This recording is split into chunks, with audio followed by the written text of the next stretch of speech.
महल के नीचे वाले तहखाने के हिस्से में ज़ोरों शोरों से तंत्र प्रक्रिया की जा रही थी। इस बात का किसी को अंदाज़ा भी नहीं था।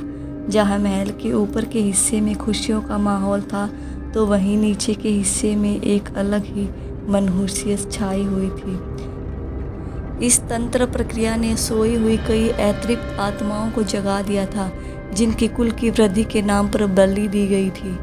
ज़्यादा रात हो जाने की वजह से घर के बाकी लोग सोने जा चुके थे, जबकि एक कमरे में बैठकर घर के बच्चे बातें कर रहे थे। अच्छा उन्नति, तुमने बताया नहीं, तुम पार्थ से कैसे मिली? उन्नति के भाई कार्तिक ने उसकी तरफ तकिया फेंकते हुए पूछा। बताया तो आपने भी कभी नहीं कि आप दिशा भाभी से कैसे और कहाँ मिले, उन्नति ने मुंह बनाकर कहा। काश यह सवाल तुम लोग अभिमन्यु से भी पूछ पाते, तपस्या ने अभिमन्यु को चिढ़ाने के लिए कहा। हम लोग कैसे मिले इसके बारे में तो आप सबको अच्छे से पता ही है, जवाब में रावी बोली। अभिमन्यु गौर से उन सब की बातें सुन रहा था। उसकी नज़रें तपस्या पर थी, जिसकी तरफ वह न चाहते हुए भी आकर्षित हो रहा था। उसे तपस्या में वह सब खूबियाँ नज़र आ रही थी जो उसे अपने आइडल लाइफ पार्टनर में चाहिए थी। गाइस, मुझे नींद आ रही है, मैं अपने कमरे में जा रहा हूँ। अभिमन्यु वहाँ से उठकर जाने लगा। तभी रावी ने उसे रोकने के लिए कहा। रुक जाइए ना अभिमन्यु जी, यह वक्त बार बार थोड़ी ना आता है। हाँ अभिमन्यु जी, रुक जाइए ना, रावी जी रोक रही हैं तो आपका रुकना तो बनता है, तपस्या ने कहा। अभिमन्यु बिना कुछ बोले वहाँ बैठ गया। वह लोग हल्की फुल्की बातें कर रहे थे। रावी की नज़रें अभिमन्यु की तरफ तो अभिमन्यु की नज़रें तपस्या पर टिकी हुई थी। उन्नति अपने और पार्थ के बारे में बताते हुए बोली। सेम स्ट्रीम होने की वजह से हम दोनों एक सेमिनार में पहली बार मिले थे। हम लोगों का फ्रेंड्स ग्रुप भी कॉमन था, इस वजह से हम फ्रेंड बन गए और साथ टाइम स्पेंड करते करते कब प्यार हो गया पता ही नहीं चला। दैट्स गुड उन्नति, बट तुमने बताया नहीं कि तुम्हारी और तपस्या की फ्रेंडशिप कैसे हुई, अभिमन्यु ने तपस्या की तरफ देखते हुए पूछा। अरे उसके पीछे तो बहुत इंटरेस्टिंग स्टोरी है, हेजल ने हंसकर कहा। उन्नति और हेजल ने एक दूसरे से हाई फाई की, जबकि तपस्या चुप हो गई। वह इस बारे में कोई बात नहीं करना चाहते थे। चलो सोते हैं ना गाइज, काफ़ी रात हो गई है, तपस्या ने बात को टालने के लिए कहा। ऐसे कैसे सोते हैं? जब हेजल जी बोल रही थी कि कहानी काफ़ी इंटरेस्टिंग है तो हमारे मन में उसे सुनने की इच्छा जाग गई। बताइए ना उन्नति दीदी, आप लोगों की फ्रेंडशिप कैसे हुई? आप लोगों को देखकर लगता है आपका बॉन्ड काफ़ी स्ट्रॉन्ग है, रावी ने सब जानने की जिद की। हाँ बॉन्ड तो काफ़ी स्ट्रॉन्ग है, लेकिन आपको जानकर हैरानी होगी कि हम लोगों को मिले ज़्यादा टाइम नहीं हुआ है। पहली बार में हमारी दोस्ती में एक मीठी सी तकरार हुई थी। उन्नति उन लोगों को अपने और तपस्या की दोस्ती के बारे में बता रही थी। तभी पार्थ ने बीच में बोलते हुए कहा, उसे मीठी तकरार नहीं मैडम, खट्टी तकरार बोलते हैं। वो तो शुक्र मनाओ कि मैंने तुम्हें तप्पू से फ्रेंडशिप करने के लिए कन्विंस कर लिया था। मुझे तो पहली बार में ही समझ आ गया था कि वह दिल की बहुत अच्छी है। अच्छा, तुम दोनों के बीच लड़ाई की वजह क्या थी? कार्तिक ने पूछा। पता नहीं, इसने कोई ऐसी किताब पढ़ी थी जिसमें हमारे प्रतापगढ़ का जिक्र था। यह लाइब्रेरी में मिस्टर राजपूत से उस बुक के बारे में डिस्कस कर रही थी और मैंने उसके मुंह से प्रतापगढ़ का नाम सुना तो मैंने उसे बताया कि मैं प्रतापगढ़ से हूँ। फिर तो मैडम ने आव देखा ना ताव बिना सोचे समझे मेरे साथ प्रतापगढ़ आने के लिए तैयार हो गई। उन्नति की बात सुनकर सब हंसने लगे, जबकि तपस्या मुंह बनाकर उसकी तरफ देख रही थी। क्या जरूरत है इनको यह सब बताने की, उसने कहा।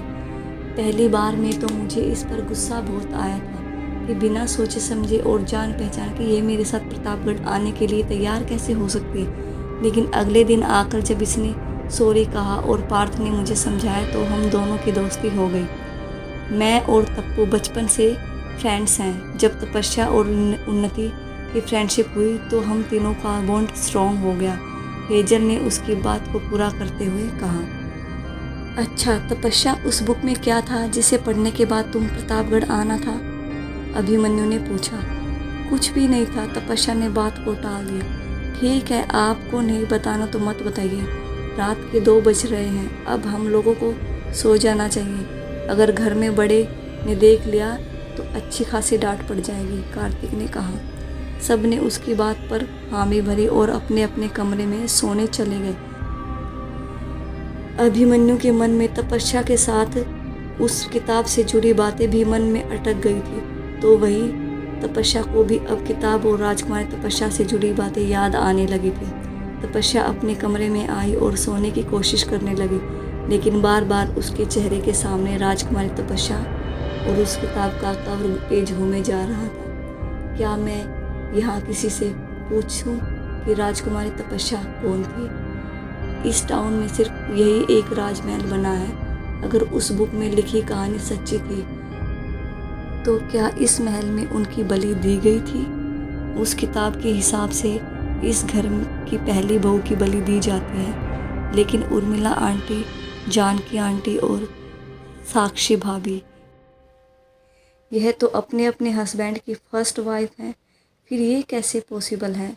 अभिमन्यु और कार्तिक की भी शादी होने वाली है, क्या उनकी वाइफ्स की भी बलि दी जाएगी? तपस्या के मन में हजारों सवाल घूमने लगे। बहुत कोशिश करने के बाद भी तपस्या को नींद नहीं आई और उसके दिमाग में अजीब अजीब बातें आ रही थी। वह अपने बिस्तर से उठी और बाहर आई। बाहर आकर उसने देखा कि अभिमन्यु भी अपने कमरे से निकलकर कहीं जा रहा था। अभिमन्यु इतनी रात को चोरी छुपे कहाँ जा रहा है? तपस्या ने सोचा और अभिमन्यु के पास जाने लगी। अभिमन्यु, उसने पीछे से अभिमन्यु को आवाज़ लगाई तो उसने मुड़कर देखा और हैरानी से कहा, तुम इतनी रात को यहाँ क्या कर रही हो? तुम भी तो इतनी रात को बाहर निकले हो। टप्पू, यहाँ रात को महल में निकलना सेफ नहीं है। चलो जाओ, अपने कमरे में जाकर सो जाओ। अभिमन्यु उसकी बात का जवाब देने के बजाय उसे कमरे में भेजने लगा। पहली बात तो ये कि तुम मुझे इस नाम से नहीं बुला सकते। इस नाम से मुझे मेरे फ्रेंड्स और फैमिली वाले ही बुलाते हैं। एंड सेकंड थिंग, जब तक मुझे तुम बता नहीं देते कि तुम कहाँ जा रहे हो, मैं भी अपने कमरे में नहीं जाने वाली। तपस्या वहीं पर खड़ी होकर उससे बहस करने लग गई। अभिमन्यु उसे समझाने की कोशिश कर रहा था, लेकिन वह उसकी बात सुनने के लिए तैयार तक नहीं थी। ज़रूरी नहीं है हर बात पर जिद की जाए या बहस। तुम अपने कमरे में जा रही हो या मैं माँ को बुलाऊं?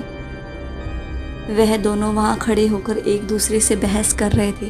तभी अभिमन्यु का दोस्त गौरव आया। अरे, यहाँ तो कोल्ड वार चल रहा है, गौरव ने मजाकिया तरीके से कहा। तुम थे कहाँ पूरे दिन से? मुझे लगा तुम वापस चले गए होंगे। अरे, ऐसे कैसे वापस जा सकता हूँ? पहले तो सिर्फ घूमने आया था, लेकिन अब सुना है तुम शादी कर रहे हो। अब तुम्हारी बर्बादी देखे बिना यहाँ से कैसे चला जाऊँ? ऐसा थोड़ी हो सकता है। अच्छे दोस्त सुख में ना सही, दुख में ज़रूर काम आते हैं। हाँ, उड़ा लो तुम भी मेरा मजाक। अभिमन्यु ने देखा गौरव और तपस्या उस पर हंस रहे थे। मैं तुम्हारी बात से एग्री करती हूँ। अगर शादी अपनी मर्जी के खिलाफ हो तो वह बर्बादी ही कहलाती है। अच्छा अभिमन्यु, एक बार के लिए हमारे सभी बहस और झगड़े को भूल जाओ और दिल से बताओ, क्या तुम्हें सच में रावी पसंद है? तपस्या के पूछने पर अभिमन्यु ने मुंह बनाकर कहा, शी इज डैम इरिटेटिंग। तब तो हो गया बेड़ा गर्क। मैं तो कहता हूँ अभी भी मौका है, आधी रात है, चल वापस दिल्ली चलते हैं। बोल देंगे इमरजेंसी आ गई थी, इस वजह से निकलना पड़ा। गौरव ने सुझाव दिया। मुझे भी तुम्हारे फ्रेंड का आइडिया अच्छा लगा, तपस्या ने उसकी बात पर हामी भरते हुए कहा। लेकिन हमें तुम तीनों का प्लान बिल्कुल अच्छा नहीं लगा। पीछे से उर्मिला देवी की आवाज़ आई तो वह तीनों चौंक गए। उन्होंने हॉल की लाइट जलाई। उन्हें देखकर तपस्या, अभिमन्यु और गौरव ने अपनी नज़रें झुका ली। इतनी रात को तुम तीनों यहाँ क्या कर रहे हो? उर्मिला देवी ने सख्त आवाज़ में पूछा। कुछ नहीं माँ, वो हम बस सोने ही जा रहे थे, अभिमन्यु ने जवाब दिया। अभी तुम्हें समझ नहीं आएगा अभिमन्यु, लेकिन रावी एक अच्छी लड़की है। एक ही बार मिलकर तुम उसको ऐसे जज नहीं कर सकते हो। माँ, मैं उसे जज कहाँ कर रहा हूँ। बेशक रावी एक अच्छी लड़की है, but she is not my type. अगर आपकी टाइप की नहीं है तो आप उसे अपने टाइप की बनाने की कोशिश कर सकते हैं। ज़रूर नहीं हर बार एक लड़की को ही बदलना पड़े। तुम भी उसके रंग में रंग सकते हो, उर्मिला देवी ने उसे समझाते हुए कहा। उन दोनों की बातचीत गौरव और तपस्या दोनों चुपचाप सुन रहे थे। अभिमन्यु बार बार उन्हें रावी से शादी के लिए मना कर रहा था, जबकि वह उसे शादी करने के लिए समझा रही थी। रावी हम सबको पसंद है अभिमन्यु, तुम कल का दिन उसके साथ बिताओ, उसे शॉपिंग वगैरह करवाओ। परसों तुम दोनों की सगाई है, उर्मिला देवी ने अपना फैसला सुनाते हुए कहा। क्या? उनकी बात सुनकर अभिमन्यु चौंक गया। आप हमारे साथ ऐसा कैसे कर सकते हैं? हमें आपसे ये उम्मीद बिल्कुल नहीं थी माँ। क्या पहले की तरह आप अब भी चुप रहेंगी? सब कुछ सच जानते हुए भी अभिमन्यु आगे बोलता है। उससे पहले उर्मिला देवी ने उसे आंखें दिखाते हुए चुप रहने का इशारा किया। वह नहीं चाहती थी अभिमन्यु तपस्या और गौरव के सामने कुछ कहे, लेकिन अभिमन्यु काफ़ी गुस्से में था। इससे अच्छा तो हम यहाँ कभी आते ही नहीं, अभिमन्यु ने कहा और गुस्से में अपने कमरे में चला गया। तुम दोनों अपने अपने कमरे में सोने चले जाओ, हम अभिमन्यु को समझा देंगे, कहकर उर्मिला देवी वहाँ से जाने लगी। लेकिन तप्पू दौड़कर उनके आगे आ गई और कहा, समझने की ज़रूरत उसे नहीं, आपको है आंटी। उसे अपनी पूरी लाइफ स्पेंड करनी है, शादी कोई मजाक नहीं है। इंडिया में तो बिल्कुल भी नहीं। जानती हूँ ये कहना आसान होता है कि अगर किसी रिश्ते में नहीं बन रही हो तो अलग हो जाओ, लेकिन अलग होना आसान नहीं है। जब आप पहले से ही किसी रिश्ते के लिए तैयार नहीं हैं तो बेवजह उसमें बंद कर क्यों दो जिंदगियां बर्बाद करना। आंटी, मैं भी तपस्या की बात से सहमत हूँ। मैं और अभिमन्यु पिछले 3 साल से साथ हैं और मैं उसकी चॉइसेस को काफ़ी अच्छे तरीके से समझता हूँ। उसे पहली नज़र में कोई चीज़ पसंद नहीं आती तो वह उसे बाद में भी कभी एक्सेप्ट नहीं कर पाता। वह आपका बेटा है, आप उसे बेहतर समझती होंगी। मैं ये नहीं कहता रावी एक अच्छी लड़की नहीं है या अभिमन्यु की पार्टनर बनने के लायक नहीं है, लेकिन जब अभिमन्यु को इस शादी से कोई उम्मीद और खुशी नहीं है तो मुझे नहीं लगता यह शादी एक राइट डिसीजन होगा। तपस्या के बाद गौरव ने भी अपनी राय रखी। उन दोनों को लगा शायद उनकी बात सुनकर उर्मिला देवी समझ गई होंगी, लेकिन उन्होंने कुछ नहीं कहा। वह उन्हें बिना जवाब दिए वहाँ से अपने कमरे में चले गए।